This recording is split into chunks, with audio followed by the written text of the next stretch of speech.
So, what is Nuclear Times? Well, I thought we needed something for our nuclear workers because we have so many sectors at the USW, not just steel. There aren't enough pages to cover everybody, so I decided to start this newsletter. Our USW Atomic Energy Workers Council is incredible. Those folks know more about their plants, their facilities, than a lot of the contractor management does because they've been there for years. Welcome to the Political Economy Project with the goal of creating universal prosperity for today and future generations. My name is Evan Papp, and I'm the executive producer of Empathy Media Lab, which publishes content on labor, political economy, art, and culture, and we're a proud member of the Labor Radio Podcast Network. Today, I'm speaking with Lynne Hancock, who is a member of the United Steelworkers and is the admin of the USW Nuclear Times newsletter and the USW Atomic Workers Facebook page. Lynne, thanks so much for your time. You're welcome. Thank you for having me. And could you begin by just introducing yourself and how you got involved with the labor movement? Sure. Well, actually, in the mid 80s, I did a little freelance writing, and the first article I wrote was concerning the trucks that came from, I think it was Pantex, through Denver up to Rocky Flats. And these trucks, they had some kind of atomic material with them, and you had the guys in the dark vans behind it for security. And I wrote about that and how they would traverse through the industrial section of Denver all the way up to Rocky Flats. And then I started writing for the Colorado Labor Advocate. Unfortunately, that paper ceased to exist a while back, but I started writing there. And then from that position, I went to Wichita, Kansas to head the Wichita Hutchinson Labor Federation paper. And I did that for 5 years, covering basically the aerospace industry and also, the building trades and also the oil workers. And then I went up to And, Kansas and you City. worked with Judy Ansell of the Yes, Heartland Labor labor Forum, forum, who's right. also a part of the Labor Radio Podcast Network. Exactly. Up when I went up to Kansas City, and I worked for a new labor publication, and that lasted for a couple of years, and worked with Judy. And then from there, I moved back. I wanted to go back to the mountains of Colorado, and I started a labor radio show called The Labor Exchange in Boulder, Colorado, at community radio station KGNU. And I believe that's still going on now. And I interviewed all kinds of people. I interviewed Bob Wages, who was president of the Oil, Chemical, and Atomic Workers Union. And I remember, I think it was my first show, and it was interviewing him about the AFL-CIO convention in 1995, where there was this big change in leadership with John Sweeney leading the AFL and a whole new, group of people who wanted to revigorate the labor movement and who wanted to focus on organizing. And so from there, like in 1997, I got hired on by Bob to be the communications director for the Oil, Chemical, and Atomic Workers Union.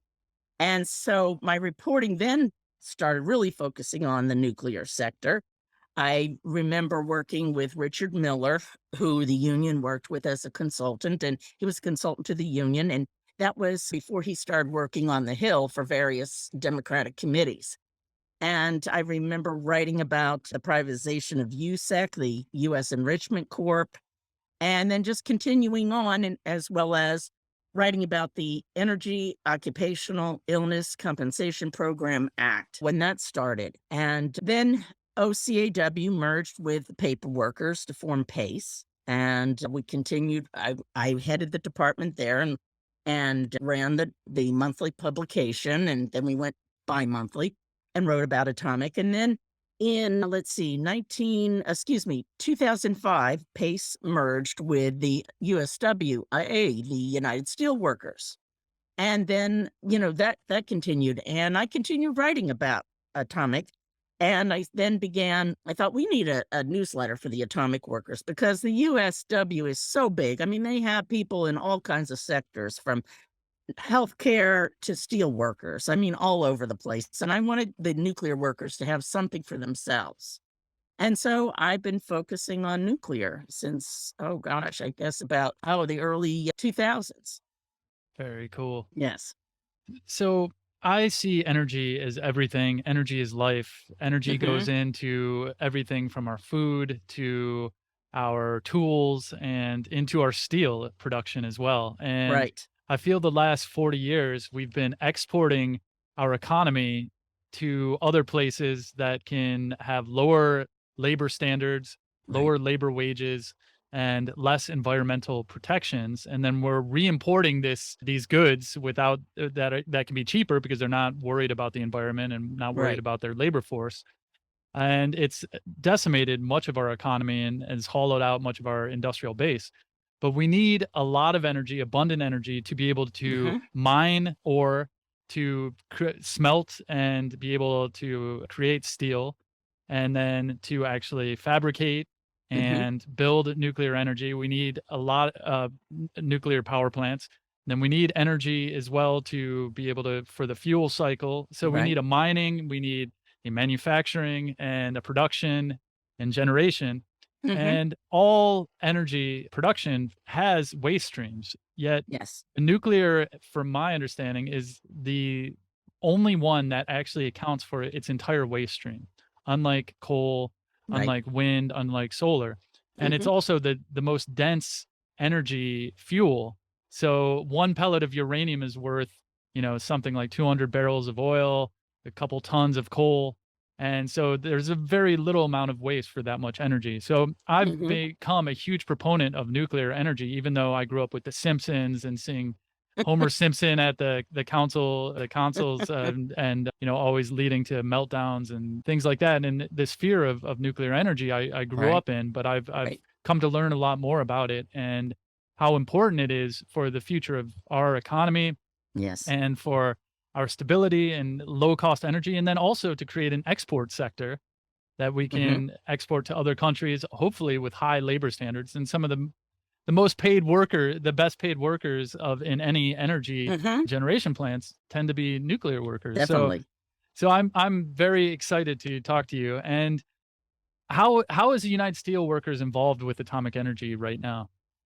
Well, right now we're involved mainly in the cleanup of these plants that were involved in, nuclear weapons production and nuclear, military nuclear weapons research. We represent workers throughout the Department of Energy complex from Hanford all the way to the former gaseous diffusion plants in Portsmouth, Ohio and Paducah, Kentucky. But we also represent the workers at the waste isolation pilot plant in near Carlsbad, New Mexico, and they handle all the transuranic waste. And that, they are expanding and they'll be hiring a lot of people because right now that's the only, underground salt repository we have for transuranic waste. And then we also represent workers who handle the nuclear fuel for the nuclear navy at Nuclear Fuel Services in Irwin, Tennessee, East Tennessee. So we have a variety of people who are involved. And we have one operation in Eastern Pennsylvania where people deal with a nuclear power plant.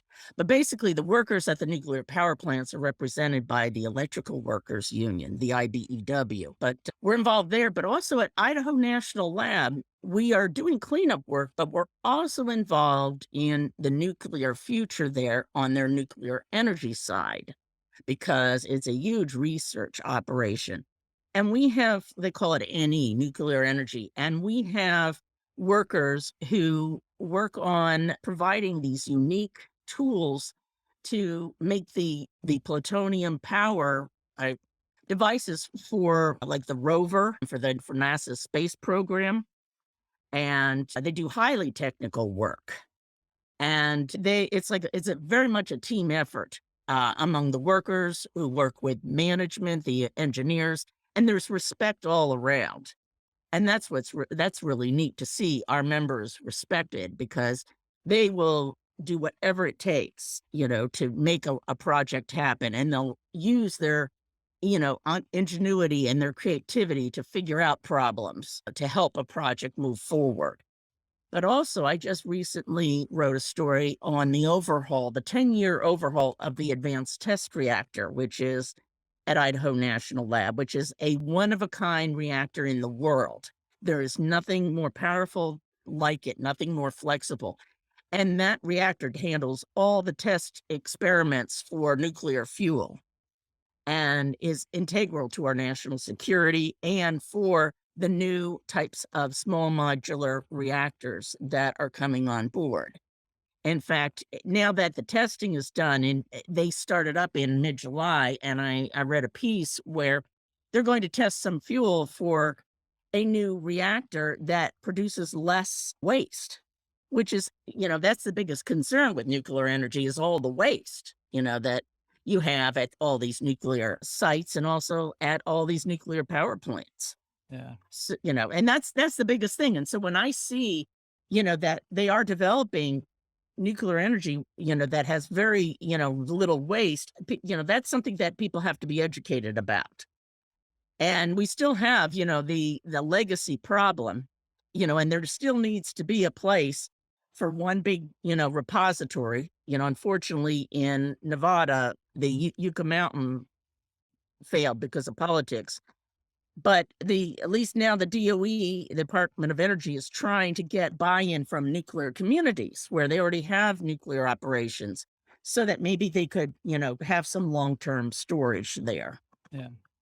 And speaking of education, I think it's really important to lay out the fact that nuclear weapons and nuclear Hmm. power are two completely Yes. different things. And a lot of Yes. people see nuclear plants as being able to explode like an atomic Hmm. bomb, and that just cannot happen with. Right. And the other part is a lot of these cleanup sites like Hanford, I mean, Hmm. were huge Department of Defense nuclear weapons testing. Hmm. So that's where a lot of the cleanup of these places are, not at the actual production and Hmm. generation sites. Though when you decommission a plant, obviously you need to have the due diligence to make Right. sure that the workers are protected and that you don't leave a horrible, hazardous, Superfund site that we have Right. all across the United States. So, and another point that I love making is that the Department of Energy has these incredible labs, and Oh, the Idaho yes. National Lab is world class. Hmm. And I think when we look at the US government, sometimes we say, well, they're misspending money, but the research and return on investment Hmm. of the Idaho National Lab, if we could spend more money in things like Hmm. that, it would generate Hmm. more jobs, generate more Yes. commercial products that can actually lead to more export and a lot of benefits from that. Could you talk about how nuclear energy economy is supporting high wage, high skilled union jobs? Most definitely. Like at Idaho National Lab, for example, they are seeking high quality workers with experience and, who are interested in challenges and understand, the materials. Our members are very aware of health and safety and always advocate for it and push for it. And, this is an industry where if you get training, we have a union training program in conjunction with various community partners and the USW's Tony Mazzocchi Center in Portsmouth and Paducah for radiological control technicians. And because there's been a shortage at those sites, people have tended to just kind of travel around and make even more money. And they need people there to make sure that, the radiation is controlled and nobody, gets, impacted by it and to keep it, safe. And these folks, they can make upwards, after years of, some experience and everything. They, at the top level, a senior radiation control technician can make like $45 an hour. At Hanford, it's not unusual to have $50 an hour jobs. But, these are folks who have spent years, training. I mean, there's constant training for the folks who are out there because there are new technologies, new ways of, like, let's say, welding that can reduce the amount of radiation released. And so, these are excellent jobs. I mean, they are, like you say, they're really at the top of the food chain, so to speak, because you're dealing with not only radiation, but you're dealing with hazardous chemicals. And you have to know what you're doing and you have to be able to suit up and make sure, that you have all your, T's crossed and what have you. And it's not only about, personal protective equipment, you're always looking for ways to engineer out, the hazard. And so we have full-time union health and safety people. And they, go around among the members and the workers and to find out, what are the problems, and they'll represent them and bring that up to management. So people don't get scared that if they, report on something, they'll be seen as a troublemaker. With the union protection, you don't have to worry about that. You have to have a union there. At a non-union site, everybody would be scared to death to bring up, the problems that they see. Yeah. And that is also dangerous for the surrounding communities. And it's bad for the bottom line of the business. So if you see a Yes. crack or something that's corrosive, you need to Yes. say, "Hey, we need to stop this. We need to fix that." Mhm. Even Right. though the bottom line may be affected short term, but in the Mhm. medium and long term, it's better for everyone. And it's better for the bottom line of the profitability of the Mhm. company as well. That's right, for those contractors, exactly. Yes, because, mistakes can be, billion-dollar, mistakes, with people getting infected and, getting sick and dying. So, what is nuclear times, and could you talk about how it came about and who some of the audience is? Okay. Well, I approached Vice President Carol Landry, who used to head the atomic sector. And I said, we need to do a newsletter. Before that, I talked with Kip Phillips. He came from the oil, chemical, and atomic workers, and he ran the sector for years. And both of them were totally in support of the newsletter. And I thought we needed something for our nuclear workers because, even though they're a small group, they're about little, over 3,000 people. But, they, as you can see with their salaries and such, I mean, they pack a wallop of, economics, into the union, even though they're only 3,000 people. And, it's a growing sector, and we need to be in that sector, and the union real recognizes that. So I felt, with the General magazine, we have, so many sectors at the USW, not just steel. And there isn't enough, there aren't enough pages to cover everybody. So I decided to start this newsletter. And it's primarily for, the nuclear folks, but also it's for the general public because I post the stories to the Facebook page, and also our new media department posts them to the USW web page for nuclear, for atomic. And so I can't get too technical, but, I try to translate it into layman's terms. And so, we feature stories about issues they're having, with the contractors on health and safety. Our Atomic Council, our USW Atomic Energy Workers Council is incredible. Those folks know, I think they know more about their plants, their facilities than a lot of the contractor management does because they've been there for years. They know where everything, is and how it worked. And so they're not afraid to go to higher ups in the Department of Energy to get a health and safety problem resolved and to stop, let's say, use of a subcontractor that's not doing a job at all, like, cleaning of uniforms or whatever it is. And they're also not afraid to go to the politicians to lobby for more money to do this cleanup work effectively and safely.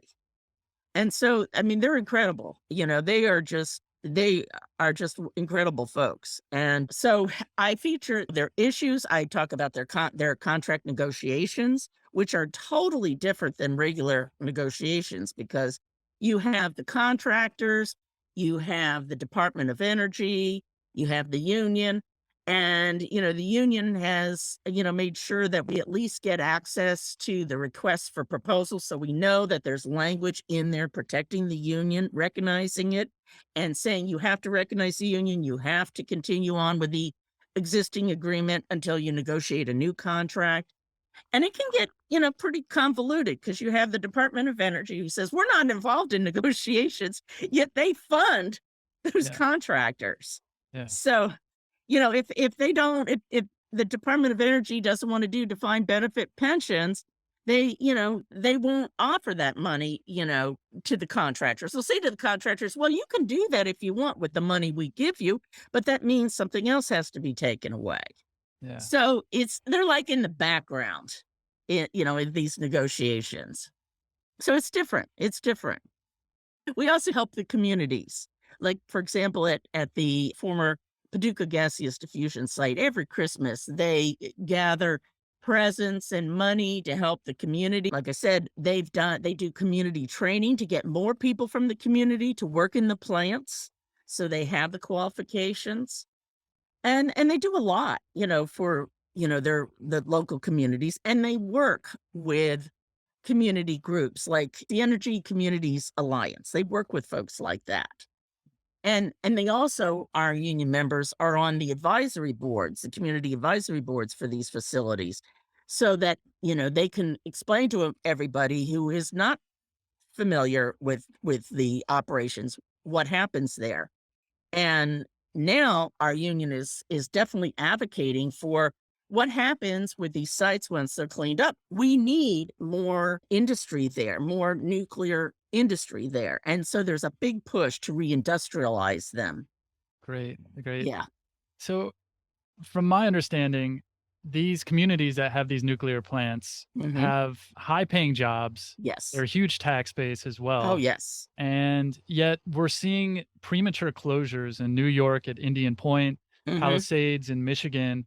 Hmm. And Emmett Penny writes about our nuclear plants as these beautiful industrial cathedrals that can Hmm. last over 50 years plus.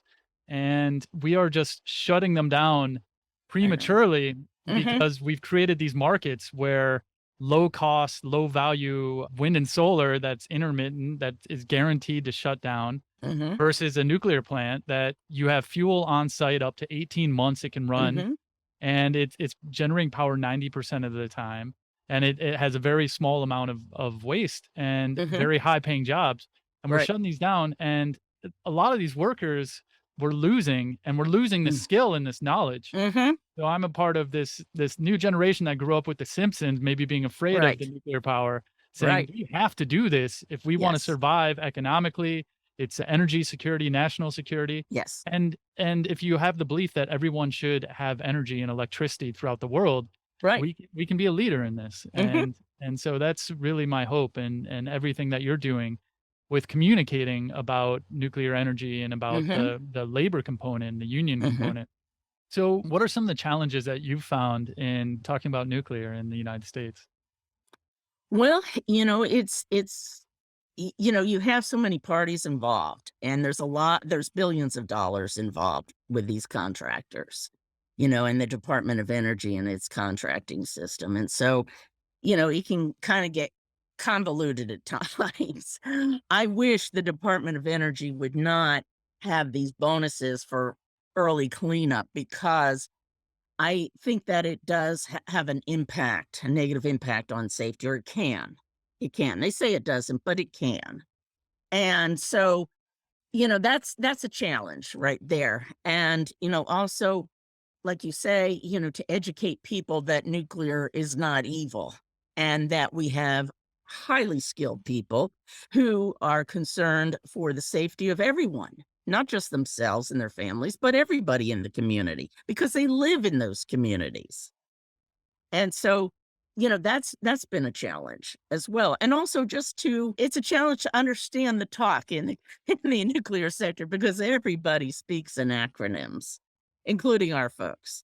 I have to create a cheat sheet, a lot of times, to understand what they're saying, and or to interrupt them in our Atomic Energy Council meetings and say, well, no, what is that again? What does that stand for? Because they'll just start whipping it off, talking about all these technical issues. And so being able to explain that to the public clearly is also a challenge. And I will say that at the Idaho National Lab, with that advanced test reactor, they do test fuel to enable some of these power plants, to stay open longer.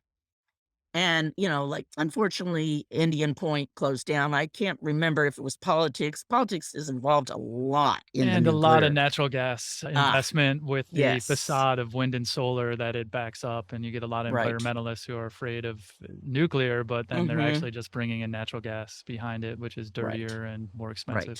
Right. Exactly, exactly.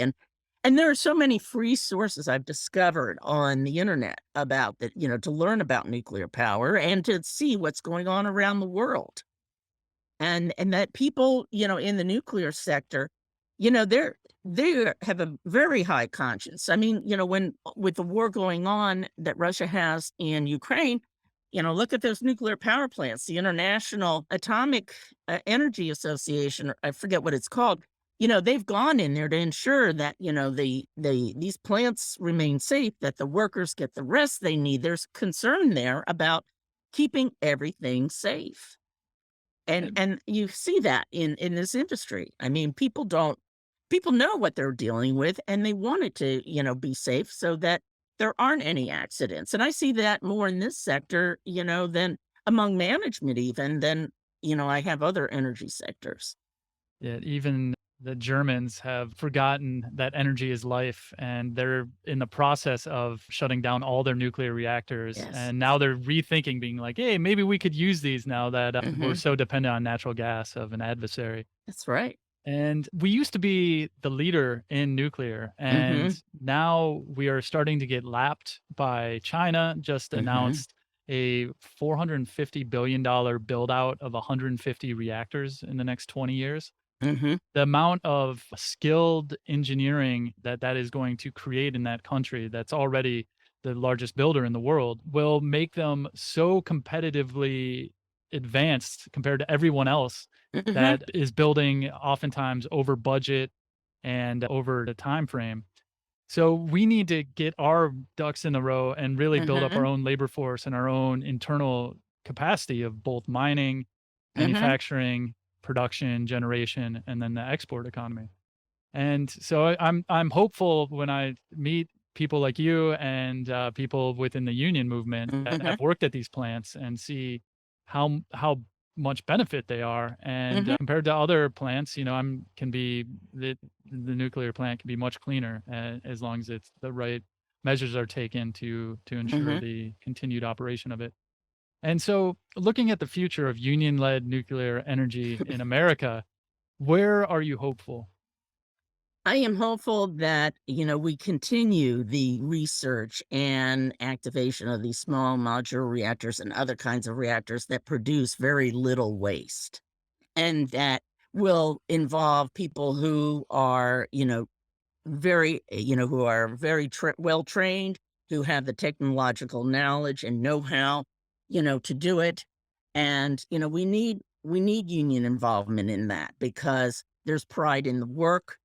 And also the workers will ensure that management keeps everything safe and will pursue problems before they become near misses and disasters. So I think it's integral that, unions be involved, and I know that the USW is very involved in it, and as well as, repurposing these sites we've cleaned up, like Hanford. Hanford won't be cleaned up for, oh god, another so many years or so, but with Portsmouth and Paducah, they will have, they can have a future there for the community. And so we have our locals there working hard to work with the community advisory boards to get funding for projects from the Department of Energy and other sources so that, we can have more nuclear research and activity at those sites, that can, benefit our country. And like you say with China, for them it's a big strategy because then they, I think it's probably is part of their Belt and Road Initiative where they want to have influence around the whole world against the US. And they offer this stuff, this technology to other countries, without, these countries get it quote for free, but then they're controlled by China. And that's not good. We don't want an authoritarian world, big brother around the whole world like 1984. And so that's why it's essential that we've got to have the same kind of push for, safe nuclear energy here. And like I say, the people who lost their jobs at Indian Point, they should look at Idaho National Laboratory because they need highly qualified, skilled people. And, there's work there, definitely. And always at these other sites, there's work, And so Hancock, member of the United Steelworkers, thanks so much for your time.